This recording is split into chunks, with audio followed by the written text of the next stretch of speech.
Serial actress தேஜஸ்வினியோட birthday celebration video தான் இது. பெங்களூரை சேர்ந்த இவங்க 1995 நவம்பர் 22 பிறந்திருக்காங்க. இவங்க காலேஜ் படிச்சுக்கிட்டு இருக்கும் போதே மாடலிங் மேல இருந்த அதீத ஆர்வத்தினால மாடலிங்ல சேர்ந்து தன்னுடைய கெரியரை ஸ்டார்ட் பண்ணியிருக்காங்க.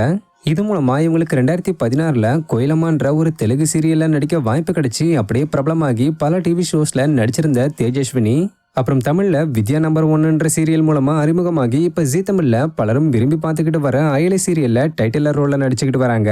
இப்படி இருக்கிற நாளையில இவங்களுடைய பிறந்த நாளை இவங்களுடைய ஃப்ரெண்ட்ஸ் கேக் வெட்ட வச்சு கிஃப்ட் எல்லாம் கொடுத்து செலிப்ரேட் பண்ணிருக்காங்க.